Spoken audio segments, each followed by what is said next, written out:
Jai Shri Ram. The question is, who is a born sinner? B-O-R-N, sinner.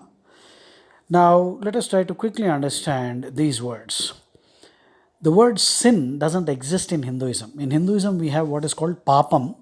That means negative activity, negative karma, which will cause negative reactions, and you will have to face them.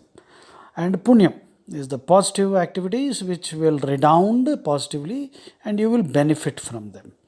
So this is inescapable. Even when God takes an avatar, he faces these situations. Okay, now sin is a Christian concept. The word sin is not the same as papam. But unfortunately, over years, we are using these two words as if they are interchangeable. The word sin, S-I-N, is a Christian concept. Basically, what it means is the papam committed by Adam by disobeying God's order. If you study Bible in the Genesis, which is the first book of the Bible, the word Genesis also means in simple English the origin of something. So in the first book of the Bible, Genesis, you must be knowing the story of the Adam and Eve and the apple, right? So sin, again I'm describing, sin in Christianity means the violation, the disobedience of Adam of God's order.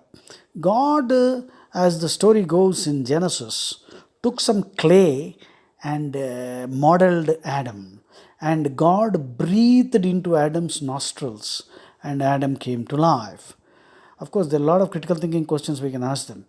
Why does God need to squeeze mud and all that? Who made the mud, by the way? So, in Hinduism, there can't be anything outside of God, because if there is something outside of God, that means God has a boundary line. So, in Hinduism, we believe that everything is within God. There cannot be anything beyond God. So, that's a more logical proposition. Anyway, let's go back to the Christian situation now. So, God made Adam with clay and breathed into his nostrils, and that fellow came to life. And then he said, I need company, I'm feeling lonely. So God, I believe, said in the Latin Bible, the phrase is nulla mensa sine impensa, which actually means there is nothing free here. You have to give something to get something. And Adam wouldn't have had anything. He would have said, hey, come on, I don't understand this language and I can't give you anything. So God, I believe, took one rib from Adam, removed one rib from Adam and squeezed that rib, and Eve, that is woman, came into existence. Now, from the story straight away, woman is a very insignificant creature, after all made from a single rib of Adam. Now, if you examine biologically, all of us still have all the ribs. Nobody is running short of one rib. So, technically, there's a problem with the story. Now, anyway, Eve came into existence, and then God actually put them in a garden called Paradise, Eden, E-D-E-N, not the cricket ground in Calcutta. So, Eden, Paradise. And God told Adam actually that there is an apple tree or some tree. Many people think it's an apple. Nobody really knows which fruit.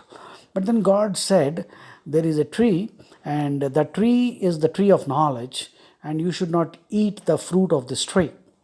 So actually, Adam and the tree existed even before Eve came into existence. And Adam was a good boy. He was not eating the fruit of the tree of knowledge. But after Eve came into existence, Eve was poisoned. Her mind was poisoned by Shaitan, who came in the form of a serpent. And he told her that this juice is very tasty, you must have it. And anyway, nobody is looking, so please have it. So I believe Eve plucked the fruit and gave it to Adam, and Eve somehow manipulated Adam that nobody is there. And finally, Adam ate the fruit, and then God got very angry. God kicked both Adam and Eve out of paradise. So, this act of disobedience of eating that fruit, which most people think is the apple, that's why Apple company also, you have the icon with a part of the apple bitten off. So, that bitten off part was actually bitten off by Adam. So anyway, that's what Steve Jobs must have thought. His sarcasm, or probably that's a barb Steve Jobs was sending out. Anyway, so Adam violated the rule. That means Adam showed disobedience. And why? If you look at the whole story, Adam was a good boy before woman came into existence. So the story is actually telling us that the problems, all problems in the world started with the creation of woman. Now, obviously this story is written by a male. Had it been written by a woman, the story would have been there was a great goddess who created first a woman from a lump of clay, and then the woman would have said, Nalla mensa sinem pensa, I want company, I want a beau, B-E-A-U, boyfriend. And the goddess would have said, Nalla mensa sinem pensa, and maybe the woman would have given off a small piece of her nail from which Adam would have come into existence, and the rest of the story, Adam would have tempted Eve to eat that fruit, and then both would have been kicked out, which is that sin. That's called sin. So the fall of man would have been because of the male, if the story had been written by a woman. So this is simple criticism, as simple as that. I enjoy doing this. We have to start developing our critical thinking abilities. Now, as per Christianity, so every man who is born is infected by the sin of disobedience committed by Adam. Now, this is ridiculous. Actually, you cannot punish any man for the sin committed by his father. But anyway, Christianity, the whole Bible starts with this. Now, and so God, I believe, to save mankind from the sin of disobedience, He sent His only Son Jesus, who had to be beaten up and thrashed and whipped and finally crucified, and His blood was spilt. So Jesus Christ is known as a lamb in the Bible. So the lamb had to be slaughtered. So the blood of the innocent lamb had to be spilled in order to expiate, atone for the sin of mankind. So every Christian, according to the Bible, every Christian is a born sinner.